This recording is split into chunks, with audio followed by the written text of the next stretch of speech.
محترم بزرگوں اور دوستوں، جوانی کا پاگل پن کا واقعہ میں عرض کروں گا کہ انسان بوڑھے لوگوں کی صحبت میں جب اٹھتا ہے اور بیٹھتا ہے تو اس کا انجام کیا ہوتا ہے۔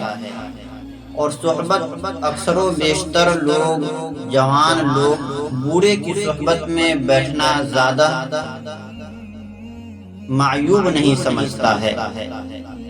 جوانی کا جوش، بے پرواہ زندگی، تیز رفتار ڈرائیونگ اور اونچی آواز میں میوزک سننا آج کل کے نوجوانوں کا خاصہ بن چکا ہے۔ مغرب کی نقالی اور اداکاروں کی پیروی نے نئی نسل کو بگاڑ دیا ہے کہ آج ہماری نئی نسل کی صحبت بوڑھے لوگوں، بوڑھے نوجوانوں کے ساتھ ہے۔ وہ اس جوانی میں کوئی چیز کی پرواہ نہیں کرتا، نہ اپنی جوانی کا پرواہ کرتا ہے۔ اگر وہ گاڑی چلاتا ہے تو تیز رفتار ڈرائیونگ کی بھی پرواہ نہیں کرتا۔ تو آج میں اسی کا انجام بیان کروں گا کہ انسان کی بری صحبت کا اثر کتنا خطرناک ہوتا ہے۔ ایک نوجوان جس کا نام عمیر ہے، یہ عمیر ان لڑکوں میں شامل تھا جو تعلیم میں نمایاں مقام رکھتے تھے۔ تمام لوگ اس کے اچھے اخلاق و کردار کی گواہی دیتے تھے۔ گویا اپنے معاشرے میں عمیر تعلیم میں نمایاں مقام رکھتا تھا اور اس کے اخلاق بہت خوبصورت تھے۔ لوگ بہت اس سے متاثر تھے اور ان کو بہت نیک شمار کیا جاتا تھا۔ لیکن افسوس صدا افسوس کہ بوڑھے لڑکوں نے اسے کہیں کا نہ چھوڑا کہ بری صحبت صالح انسان کو نیک بنا دیتی ہے، اسی طرح صحبت بد انسان کو بدکار بنا دیتی ہے۔ آوارہ لڑکوں کی ٹولی نے عمیر کو اپنے ساتھ اپنے گروہ میں کر لیا۔ عمر جیسے لائق ترین لڑکے کو اپنے رنگ میں رنگ لیا۔ ان عیاش لڑکوں کا فلسفہ حیات کچھ یوں تھا۔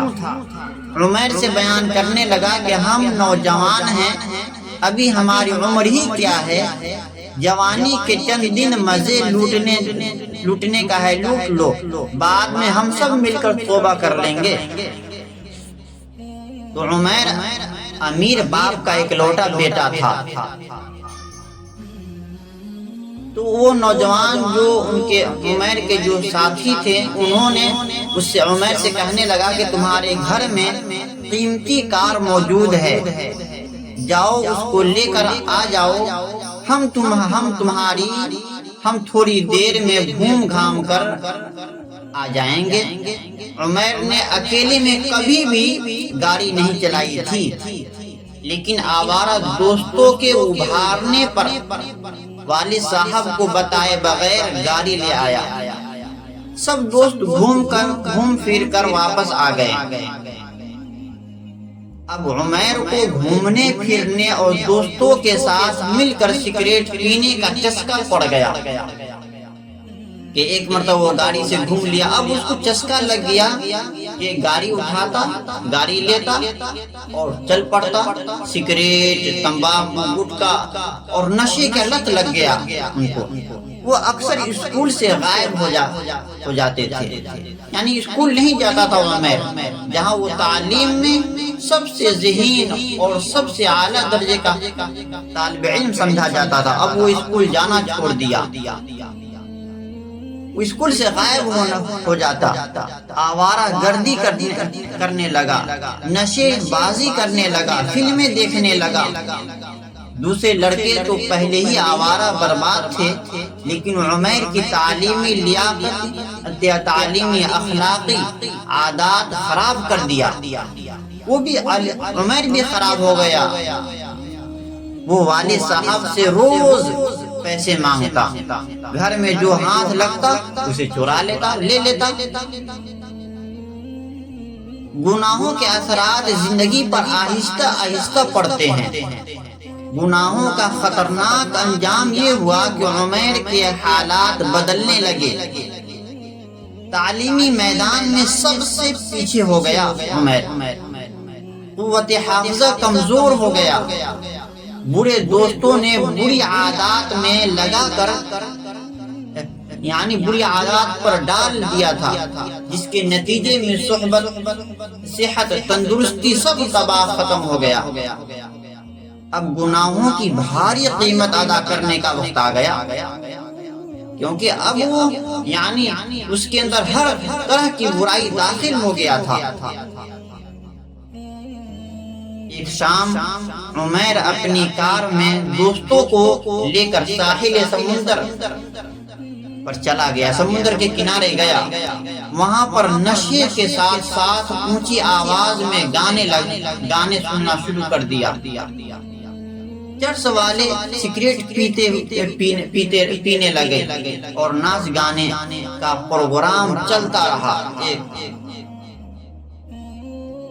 آدھی رات تک۔ رات گئے، واپسی ہوئی، ایک لڑکا نشے میں مست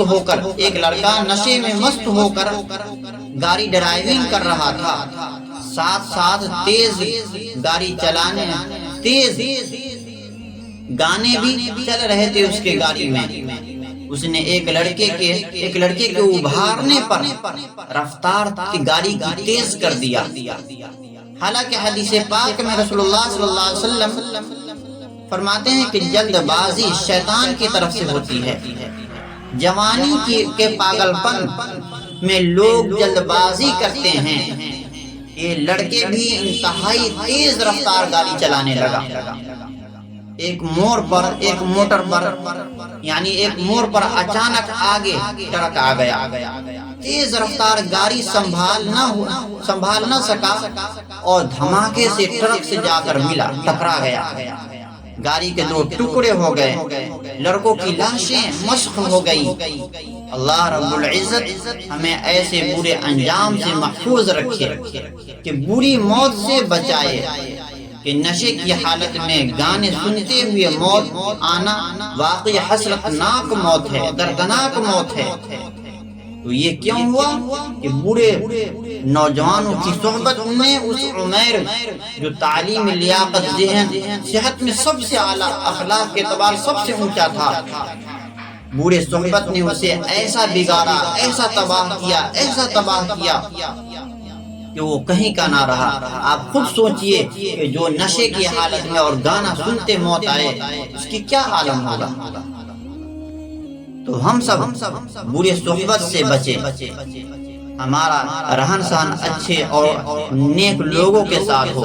اللہ پاک عمل کی توفیق عطا فرمائے۔